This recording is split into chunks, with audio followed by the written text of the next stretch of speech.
6 at the end of that third quarter, but where did things sort of go wrong for you guys in the fourth? Yeah, I mean, they made some more shots. They made more shots than we did. In that fourth quarter, we fought hard and got back in it in the third and made it a game, which I'm proud of my team and proud of the way we fought. But sometimes you get down that much and that it's hard to come back and because you take so much energy just to get back into the game to get the lead and extend it. So we never really got to that point, but we definitely made the game. I'm proud of the way we fought in that third quarter and the fourth. They just made some more shots. What was frustrating for you in that fourth quarter that it kind of reached a fever head with those 2 technical fouls? Oh, you call it fever head? Or fever pitch, whatever. Yeah. No, I mean it was.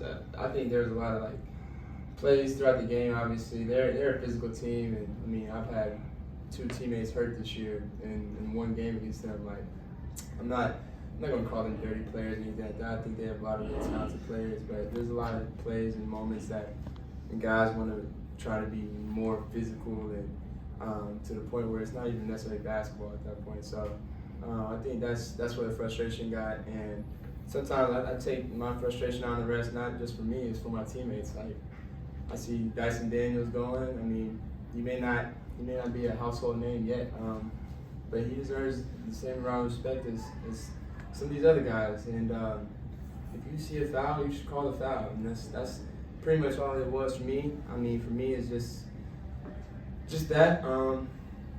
Nothing more, nothing less. And when you said that you already addressed it with the team, just what were you able to say to them to kind of let them know that you wouldn't let it? Yeah, I mean, obviously it's one game. I'm not letting it dwindle. I'm not letting people think about what I'm feeling and things like that. Obviously, I told them I was sticking up for the squad, and I'm not gonna let the rest frustrate me like that in our next game. I know we got a win or go home next, so I'm gonna be ready. And I told the team I'm gonna be ready for them. We got to go home and take care of business.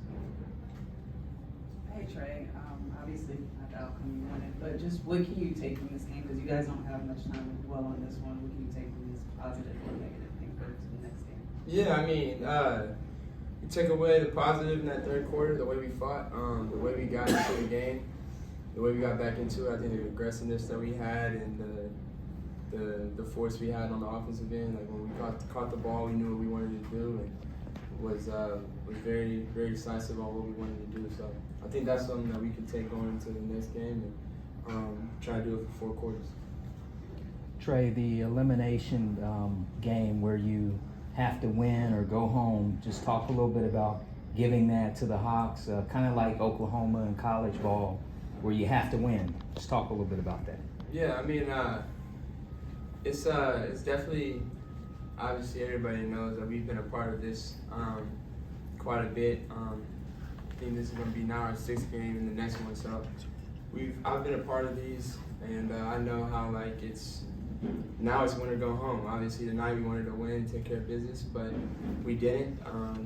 But at the same time, we put ourselves in a position to have 2 games to get into the playoffs. I think us being in the AC, I mean, if this was the old school, we'd already be in the playoffs. So I'm glad that they give us an opportunity to go home and get another chance to go into the playoffs. So that's pretty much it. We got another chance, and we put ourselves in this position.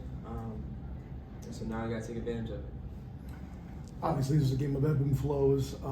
You came out, what I said to Coach Quinn earlier was you went from 0 to 22 points in 24 minutes.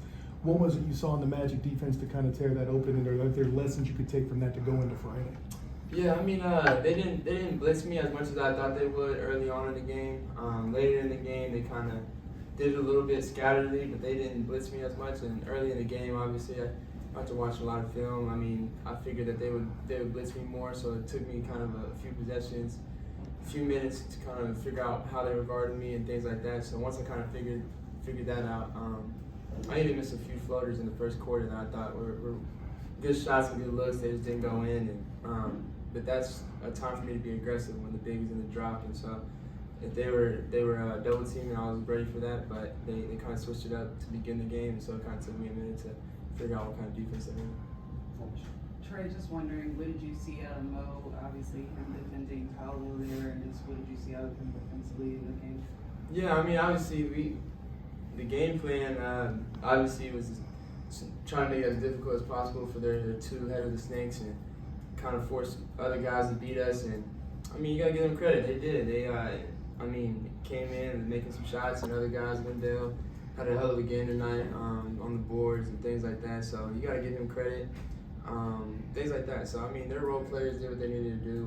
We didn't want their main guys to beat us. So in that case, we did a good job of that. But the role players had a good night, and that's part of the reason why it's good that you get a home court game. So usually role players play better at home, and that's what they did tonight. So that's how they won. But we got another one on Friday.